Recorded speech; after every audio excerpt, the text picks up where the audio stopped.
The Calgary Flames had to trade Matthew Tkachuk, but oh, what a blockbuster it was. Jess Belmosto of Locked On Flames joins us to discuss the trade and what it means for the Calgary Flames. All that and more coming up on this episode of the Locked On NHL Podcast. You're Locked On NHL, your daily podcast on the National Hockey League. Part of the Locked On Podcast Network, your team every day.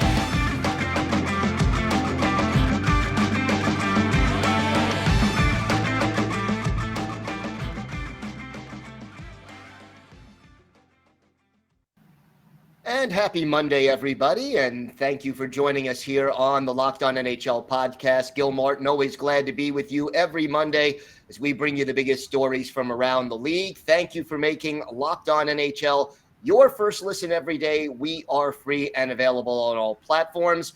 Today's episode is brought to you by BetOnline. BetOnline has you covered this season with more props, odds, and lines than ever before. BetOnline, where the game starts. It's my pleasure to welcome back to the show the host of Locked On Calgary Flames, Jess Belmosto. And boy, what a big weekend and a big off season this has been for the Flames. You had to trade Matthew Tkachuk. He wanted out of Calgary, but I think most people were surprised with the great return that the Flames got in this deal. Absolutely. Losing Gaudreau was one thing because, you let him walk for nothing after having a 115-point season, and that hurts. But then you have Matthew Tkachuk, who's an RFA, say, I want out. I don't want to be here long term. And now the ball really is in your court as a general manager to say, I'm not accepting anything less than what I know this player is worth. And did he get a little bit more?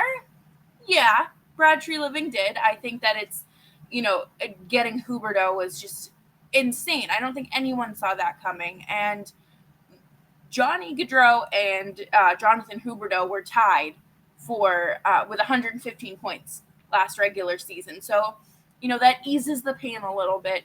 Weegar is a fantastic top four defenseman, which will absolutely help the Flames, especially with Chris Tanev being out to start the regular season. Yeah, now the Flames now become the first team in NHL history to lose two 100-point players in one offseason. And yet, after this deal, there seems to be some optimism surrounding this team. Talk about that a little bit. I spent all last week saying, Brad Treliving needs to wake up. He needs to figure it out. There needs to be something has to be done. Gaudreau walks, and we shouldn't be sitting here, thumbing through our files looking for plan B. But then it turns out his plan B is to flip Tkachuk for fantastic players. And I think that, the Flames did just get significantly better than they were a week ago. And it's comforting in a sense. That way, it's going to be a lot harder to feel like you're on the tankathon with these additions, but there's still a little bit to figure out. Okay, so what is there left to figure out right now? Because the offseason's not even halfway over yet. Yeah, definitely. I mean, I think that number one, they need to figure out a better plan for Jacob Markstrom. I know that Daryl Sutter loves to ride his goaltenders into the ground, but if you want a deep playoff run, you cannot have him starting 63 games a season. That is just unacceptable. And just, you can't put that kind of pressure on a guy who's 31 years old. And so do you bring Vladar back?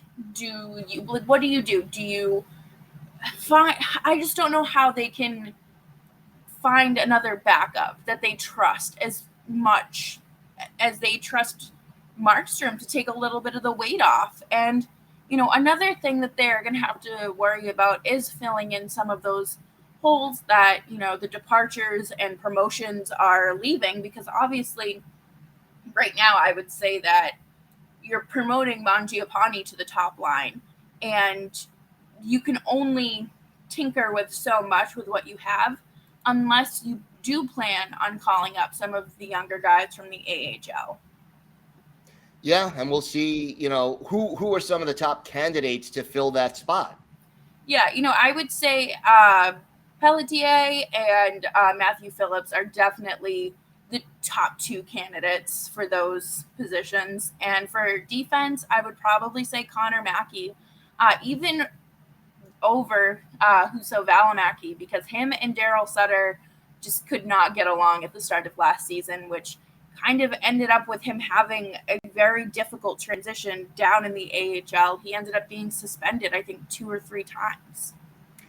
Yeah, that's always a little tricky. Now, in addition to Huberdeau, you get a top pair defenseman in MacKenzie Weegar. Where do you think he fits in with the Flames, and what does he add to the big picture here? I would absolutely love to see how he works out with Rasmus Andersson on that top pairing. I think, no disrespect to Noah Hannafin, but I just don't think that he is there on Rasmus Andersson's level. And I think that Weegar would be an excellent fit there. I think that it's something fun that they can tinker around with. They have a lot of options, the addition of Weegar definitely makes this defensive core a little bit stronger and gives them some more wiggle room. It's not as concrete as it had to be last season. Now, is there a concern that a lot of American-born players are sort of reluctant to sign long-term deals to stay in Canada? It's not just the Flames. There are other Canadian teams who have been affected. How much concern is that for the Flames and for all Canadian-based NHL teams? Yeah, I haven't really put too much thought into that, but I think at least over these next few years, it is going to be a little difficult because they saw how strict the shutdown was and how much time they missed out with their family. But I hope, at the end of the day, it's, they can kind of come back to, okay, we're this close to winning, we're contending, we're a legitimate team. And obviously family's a top priority, but this is also a business, and you have to kind of put that mindset in it as well. And, I think the next American-born player for the Flames to be up for a contract is Noah Hannafin. Mm-hmm. And I don't know. I truly don't know what that could look like. I would love to see him stay. I think he's a good fit. How about the possibility of signing Nazem Kadri? I've heard some rumors out there that the Flames, who have a little more than $9 million in cap space, may be interested. Your thoughts? I think that would be an excellent addition. I think it would be silly for anyone to say, oh, no, we don't want Nazem Kadri. I think, he had such an excellent season with the Avalanche, and I don't think that you necessarily throw $9 million at the guy. I think that, it's one season, and I'm not saying he's that he is incapable of repeating that, but, you don't want to just give him, throw all the money at him and then have him just fall off. I think that, the Flames need depth down the middle, and if they could make him 1C or 2C, that would do wonders for both of those lines, especially with the uncertainty around Sean Monahan. Real quick, both Huberdeau and Weegar are unrestricted free agents next year. Any chance that the Flames can re-sign them? I would say yes. I think, Huberdeau sees what they offered Gaudreau and Tkachuk, and, he knows his worth. If you're going to throw 9.5 at a guy who had the same amount of points as me, why do I deserve any less sort of leverage there? All right. So, Jess, why don't you tell our viewers and our listeners where they could find the podcast and where they could find you on social media? Yeah, so you can find the show wherever you listen to Locked On NHL. It's Locked On Flames, here for you whenever you need some Flames news or a taste of Calgary. But you can find me on Twitter at Jess Belmosto. All right, Jess, always a pleasure. Thanks so much for joining us tonight.